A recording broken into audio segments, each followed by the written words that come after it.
जय भगवान, जय गुरुदेव। श्री सद्गुरु परमात्मने नमः। सिद्ध सद्गुरु श्री रणछोड़ दास जी महाराज श्री गुरुदेव की सन्निधि में चतुर्थ भाग ईस्वी सन 1957 थी 1961 कुमारी कुमुदिनी बेन परमानंद पंजवाणी।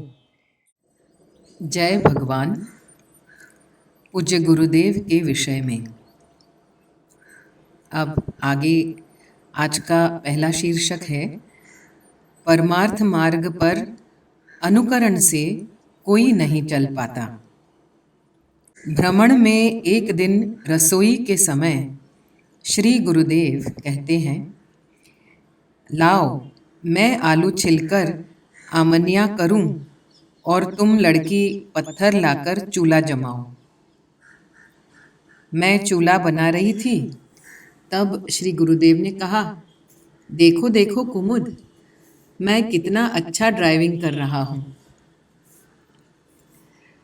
मैंने देखा श्री गुरुदेव आलू छील रहे थे, एक हाथ में आलू और दूसरे में छुरी। छुरी तो कभी कभी घुमाते थे और आलू एक सी गति से छुरी की धार के नीचे से निकालते थे, तो छिलका उतरता जाता था और एक आलू का छिलका अखंड उतर आया। मैं खिलखिला उठी, फिर कहा, भगवान तो इसी को आप ड्राइविंग कह रहे हैं ना? श्री गुरुदेव ने कहा, हाँ जी, देखो ना, यह ड्राइविंग नहीं तो क्या है। कितनी स्थिर गति से आलू छिला जाता है। फिर जब आलू पर कहीं खड्डा सा आता है, तब फौरन ब्रेक व स्टीयरिंग संभालता हूँ और छुरी को थोड़ा सा मोड़ देकर ट्रैफिक क्लियर कर लेता हूँ। देखा ना, है ना ड्राइविंग? अच्छा आओ, अब तुम ड्राइविंग करो। मैं आलू छिलने की आज्ञा समझी और मेरी रीति से छिलना शुरू किया ही था, तो श्री गुरुदेव ने कहा, अरे यह क्या कर रही हो? अच्छा लाओ, मुझे दे दो। ड्राइविंग नहीं करना है तो घुड़सवारी करोगी? लाओ, अब मैं घुड़सवारी दिखा दूँ। श्री गुरुदेव ने छुरी और आलू मेरे से ले लिए। अब भी छुरी स्थिरता से चलाते हैं, परंतु छिलकों अखंड नहीं उतार रहे। छिलका के छोटे छोटे टुकड़े छुरी से निकालते रहते हैं और वह भी एक ही माप के और एक ही गति से। श्री गुरुदेव ने कहा, देखो घुड़सवारी है ना, टप टप टप टप टप। मुझे बहुत प्रसन्नता हो गई और खुला हास्य करती रही। श्री गुरुदेव ने कहा, तुमको हंसाना था, वहाँ हो गया, वरना मैं कोई पागल थोड़ा हूँ कि ड्राइविंग और घुड़सवारी आलू पर करूँ। मैंने कहा हंसते हंसते मुश्किल से, परंतु मुझे हंसाना था क्यों? मैं रोती नहीं थी, दुखी नहीं थी। श्री गुरुदेव ने कहा, खिलखिला के हंसे पश्चात देखो तो हम कितने निर्द्वंद्व और मस्त बन गए हैं। अच्छा है कि सामने लोग इतनी दूरी पर हैं कि हमारी बातें सुन नहीं पाते हैं, नहीं तो वे लोग तो अपने दोनों को पागल ही समझ लेते और पागल खाने में भर्ती करा देते। हाँ, तुमको हंसाना था। कारण कहूँ? ना ना ना, नहीं कहना है। क्या बताना? मैंने कहा, जी हाँ, अब तो बताना ही चाहिए ना। इंतजारी जागृत करना और फिर कह देना कि नहीं कहना है, क्या यह संतों की रीत होती है? श्री गुरुदेव ने कहा, हाँ हाँ और हाँ। तुम्हारी इंतजारी इतनी आग्रह युक्त होवे, तब फिर कहने में क्या बाधा हो सकती है? मेरे मन में आ गया कि इस लड़की को मैं कितना सहन करा रहा हूं, कितनी कैसी कैसी परेशानी तू उठा रही है। ऐसा भ्रमण कौन करेगा इस देश काल में? अगर कोई करे तो मेरे जैसा बाबा जी करे, परंतु तू, बस इस पर से तुमको हंसती देखना चाहता था। फिर कारण कहते रुक गया था। तुम्हारी इंतजारी परखना था। कमू, कारण जानने की इंतजारी का तुमने कितने आग्रह युक्त, भाव युक्त करती रही। तो मैंने कह दिया, लेकिन इसी तरह। पहला, साधन भजन की आग्रह भावयुक्त इंतजारी क्यों मंद हो जाती है? दूसरा, वातावरण का प्रभाव क्यों हो जाता है? तीसरा, जो बातें पहले नहीं थीं, वे भी कहाँ से क्यों आ गई हैं? चौथा, तुमने आज तक कभी कहा नहीं था कि आप मुझे ही कहते हैं। औरों के ऐसे व्यवहार पर भी आप औरों को नहीं कहते हैं। यह बात तुमने बद्रीनाथ पहुँचे उसी दिन क्यों, कैसे कह दी? तुमको क्या हो गया है? सोचो तो। मैंने उसी दिन संकल्प कर लिया कि अब कुमुद के साथ कुछ दिन रहना पड़ेगा। तू बीमार भी खूब थी, परिस्थिति भी वैसी थी, तेरे चारों ओर, परंतु तू जो बात कभी सोचती तक नहीं थी, वह तूने बोल दी। तब मुझे आघात हो गया था। जो साधा हुआ था वह भी निकल जा रहा है। ऐसा क्यों? देखो, खूब सोचो। तुम्हारी कसौटी जरूर होती है, परंतु और भी तो होने वाली है। अभी से ऐसा हाल होता है, तब फिर क्या हो सकता है? कुछ भी नहीं। तू पक्का निर्धार कर लेना कि तुम क्या चाहती हो। औरों को देखना है, औरों का अनुकरण करना है, तब तो फिर संसार में ही रहना चाहिए। परमार्थ मार्ग पर अनुकरण से कोई नहीं चल पाता। दूसरों का देखने वाले भी नहीं चल पाते। इस मार्ग पर तो जो स्वयं को देखता जाता है, सोचता समझता जाता है, वही चल पाता है। संकुचितता, स्वार्थ वृत्ति मन को थका देती है। तालाब पर रोज शाम को हम जाते थे। आज भी गए। श्री गुरुदेव ने कहा, चलो आज अपने नौका विहार करें। नौका विहार करके सामने माताजी के मंदिर में पहुंचे। दर्शन किए। मैंने पूछा, यहाँ अंबाजी माँ है? श्री गुरुदेव ने इतिहास बताया। मंदिर में जो लोग थे वे सब पास में आ गए, सुनने लगे, और दो चार बैठ गए सुनने को। उसको बैठे देख और भी बैठ गए, तो फिर भी और बैठ गए। इस तरह बहुत से लोगों की समष्टि बन गई। इसमें अधिकतर लोग इतर प्रांतों के थे जो घूमने को नैनीताल आए थे। श्री गुरुदेव की आज्ञा थी कि किसी को भी न मेरा परिचय देना न तुम्हारा परिचय देना। तो ही भ्रमण में आनंद निर्द्वंद्वता रहेंगे। वही मेरा आराम। ऐसे आराम से ही मेरे शरीर में खून और वजन बढ़ते हैं। श्री गुरुदेव ने मंदिर के माताजी का इतिहास पूरा बता दिया। तत्काल एक भाई ने आप श्री का परिचय पूछा। श्री गुरुदेव ने कहा, हम तो यहाँ के ही हैं, पास के देहात में रहते हैं। आप कहाँ के? वो भाई बोले, हम तो बनारस के हैं, घूमने को आए हैं। शहर में रहते जी घोंटने लगा था।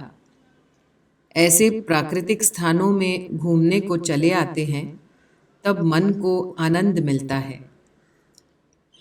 श्री गुरुदेव ने कहा, ऐसा क्यों?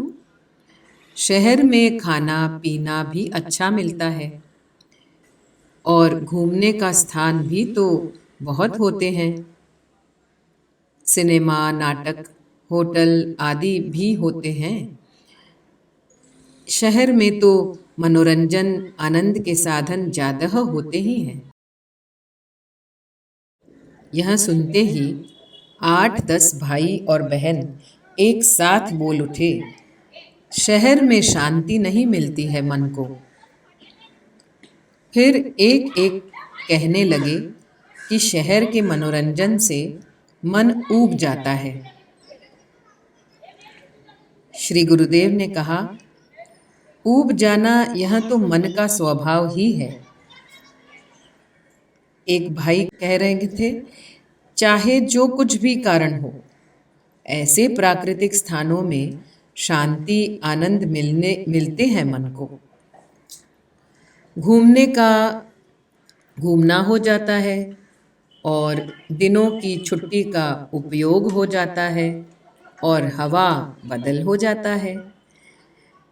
श्री गुरुदेव ने कहा, फिर अपने गांव शहर पहुंचकर तो वहीं का वही हाल होगा ना।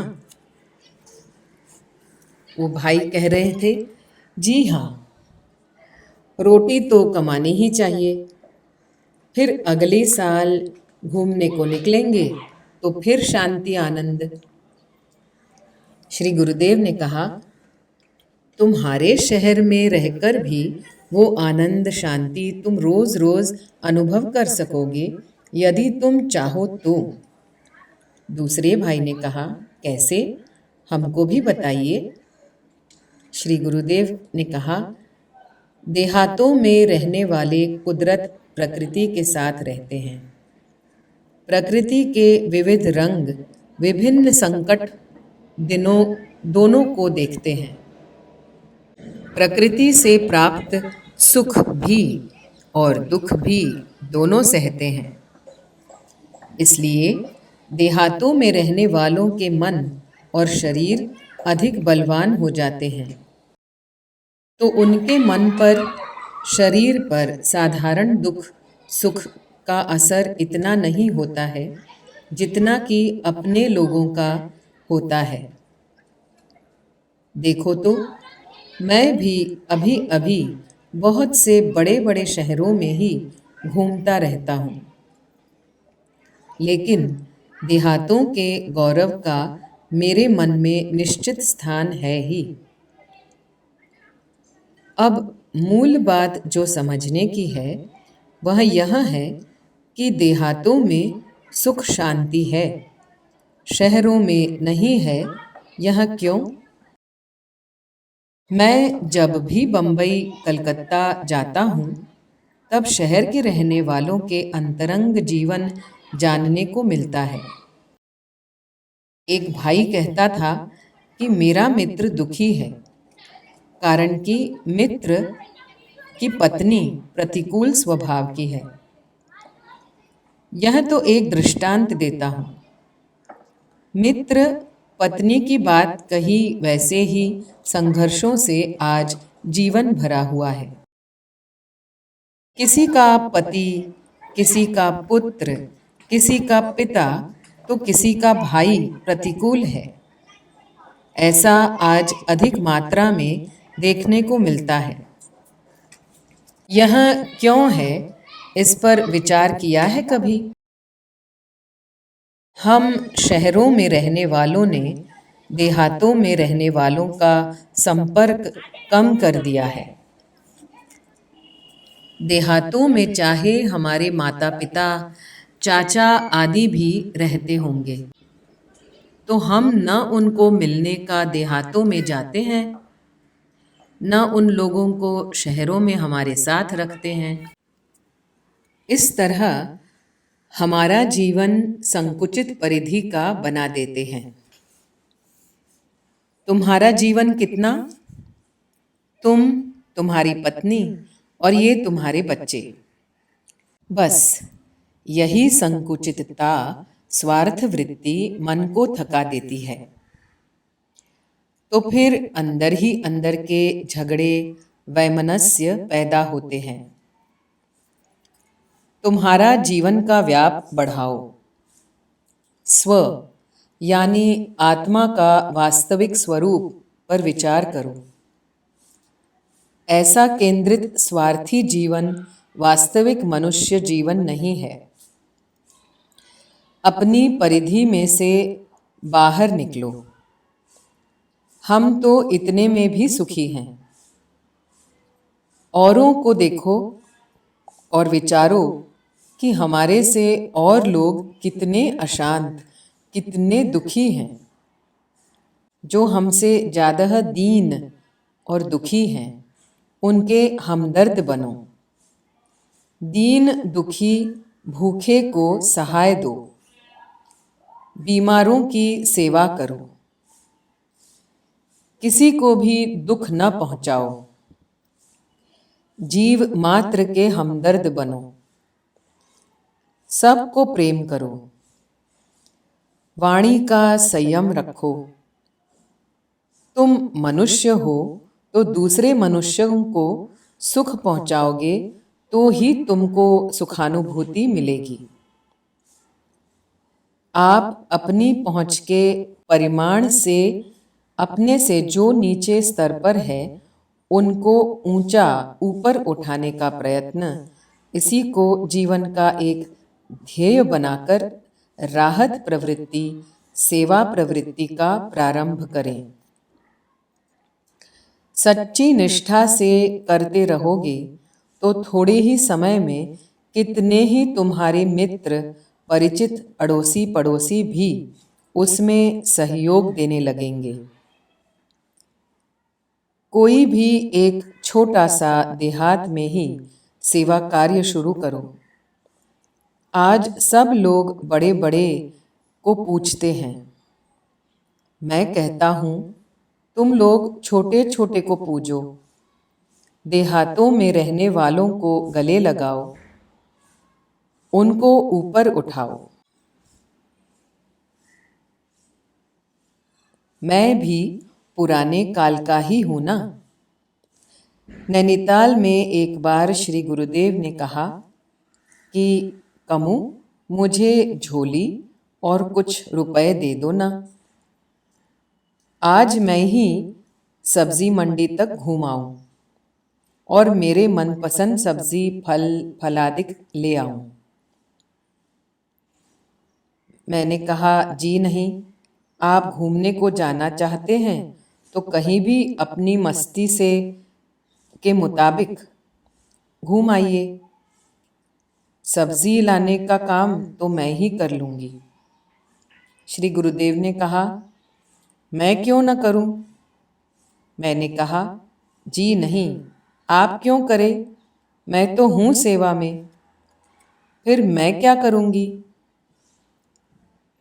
श्री गुरुदेव खूब हंसे। पश्चात कहने लगे, अच्छा तो यह तेरी सेवा है?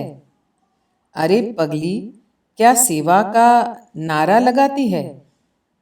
सेवा तो वही होगी जो मेरी इच्छा हो वह करने दो, और मैं जैसा कहूँ वैसा करो।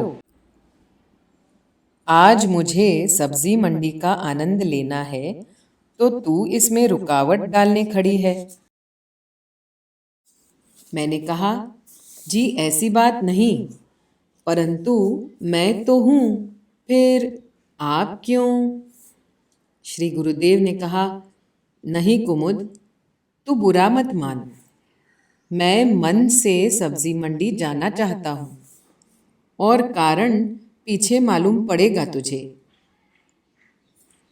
आप पधारे, 1.5 घंटा के बाद वापस पधारे, तब 2 महात्मा साथ में थे।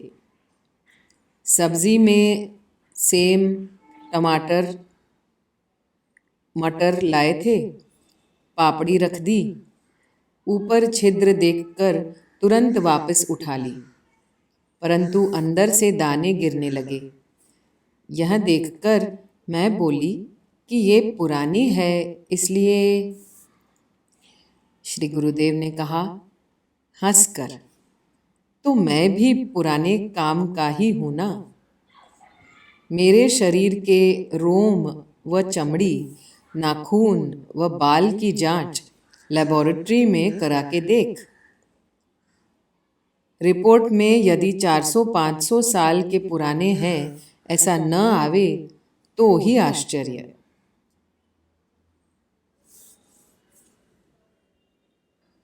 मैं रोना देख नहीं सकता। नैनीताल से हम लखनऊ पहुंचे, एक धर्मशाला में ठहरे। गर्मी के दिन थे। मैंने सोचा कि नैनीताल में ठंडक थी और यहाँ की इतनी गर्मी श्री गुरुदेव को अनुकूल नहीं होगा और स्वास्थ्य नरम हो जाएगा, तो इसलिए बाजारों में से डिपॉजिट देकर किराए पर एक टेबल फैन ले आई और श्री गुरुदेव के कमरे में रखवा दिया। आप श्री बाहर से पधारे।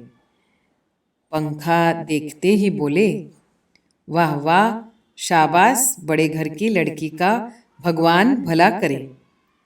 देखा ना कन्हैया, पंखा आ ही गया ना। सुनते ही न मालूम क्यों मेरा मन एकदम भर गया और उसी वक्त मेरे अश्रु उमड़ आए। यह देखते ही श्री गुरुदेव बोले, अरे तुम तो रो रही हो, क्यों क्यों, क्या हुआ है, क्या बात है? यदि बात नहीं करना है और रोना ही है तो मैं अभी फिर बाहर चला जाऊंगा। मैं रोना देख नहीं सकता, तुम तो जानती हो। फिर भी रोती हो तो इसका अर्थ तो यही होता है ना कि मैं फिर बाहर चला जाऊं। यह तू चाहती है। अब मैं बिल्कुल चुप होकर स्वस्थ हो गई और मैंने फौरन कहा, आपने पंखा देखकर ऐसा क्यों कहा? पंखा वापस दे आओ, ऐसा ही कह देते। बड़े घर की या छोटे घर की कुछ भी मैं नहीं हूं। मैं तो केवल आप ही की होना चाहती हूं और उसी पुरुषार्थ में जीवन निकल रहा है। श्री गुरुदेव ने कहा, हाँ हाँ, बहुत कह दिया, अब बस करो। कितनी गैरसमझ कर दी है तूने। मैंने तो रास्ते में कन्हैया को कहा था कि धर्मशाला पहुंचते ही कुमुद के साथ में बाजार में आना और किराए पर पंखा ले आना। अपने को 3-4 दिन रहना है तो गर्मी के कारण कुमुद को जरूरत पड़ेगी। अरे पगली, तुम्हें रोना आता है? श्री गुरुदेव की वात्सल्यता से मैं सराबोर हो उठी। आनंदाश्रु को रोक दिया और मनोमन श्री गुरुदेव को प्रसन्नता के साथ वंदन कर दिया।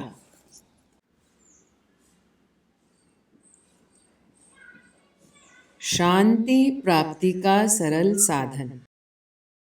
नैनीताल से 2-3 सन्यासी महात्माओं के साथ श्री गुरुदेव और मैं टैक्सी में रानीखेत आए हैं। रानीखेत में और 4-5 संतों से श्री गुरुदेव मिले हैं। संतों ने देश की समस्याओं की बहुत चर्चा की, दुख ग्लानि प्रदर्शित की।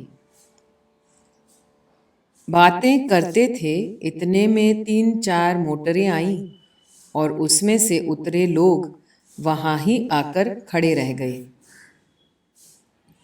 उनमें से एक माता ने हाथ जोड़कर प्रणाम करते कहा, हम तो नैनीताल जा रहे हैं। आप सबको, इतने संतों महात्माओं को साथ देखकर हम यहाँ उतरे हैं। आपकी आज्ञा होवे तो आपके दर्शन को, सत्संग को हम थोड़ी देर बैठे। 2-4 संतों ने हाँ करी। वे सब लोग भी संतों को प्रणाम करके बैठे। अब तो बिल्कुल शांत सब हो गए। 2 मिनट 5 मिनट की शांति ने एक संत को बेचैन बना दिया। उन्होंने करबद्ध श्री गुरुदेव को विनय की, बाबा आप कुछ भगवत वचन सुनाइए। जीवों को शांति प्राप्ति का सरल साधन कौन सा है? श्री गुरुदेव ने कहा, देखो महाराज जी, मैं तो न विद्वान हूँ न कुछ जानता हूँ, फिर भी आपके प्रश्न का उत्तर मेरे मन में जो जचा हुआ है यह बताता हूँ। बड़े बड़े की सेवा खातिर स्वागत मान समारंभ आजकल सब करते हैं। बड़ों की सेवा खातिर करने को सब लालायित रहते हैं कि हमको कब मौका मिले कि हम अमुक प्रधान को खातिर सेवा करें। मैं मानता हूँ कि छोटे छोटे की सेवा खातिर करो। छोटे को पूजो तो यथार्थ पूजा ही है। छोटे में भगवान रहते हैं, वो ही पूजा ग्रहण करते हैं। भगवान शांति अपने को कहीं बाहर नहीं मिलेंगे। शांति और भगवान तो अपने ही अंतःकरण में, हृदय में है। किसी भी जीव की हत्या नहीं करो। हत्या करनी हो तो केवल अपने भीतर बसे हुए कामादिक पशुओं की हत्या करो। पशु स्वभाव का त्याग करो। सबसे बड़ा पशु अहम है। इन पशुओं को हृदय में से बाहर निकालने को भगवान से प्रार्थना करो। भगवान के आत्मीय बनो और भगवान का बल प्राप्त करो, तो इन पशुओं को हृदय में से निकाल पाओगे। अपना हृदय ही भगवान का श्रेष्ठ मंदिर है, लेकिन हम लोगों ने उस मंदिर को कामादिकों से भर दिया है। भगवान से प्रेम करो और भगवान को हृदय मंदिर में पुनः स्थापित करो, तो बाहर की कोई भी आपत्ति आपको दुख नहीं पहुंचा सकेगी। जीवन का श्रेष्ठ उपयोग करो। दूसरों को सुख पहुंचाने के काम में जीवन लगा दो। वैसा जीवन भगवान को ही अर्पण हो जाता है। श्री रामचंद्राय नमः। श्री पतित पावन चरण कमलेभ्यो नमः। श्री सद्गुरु परमात्मने नमः।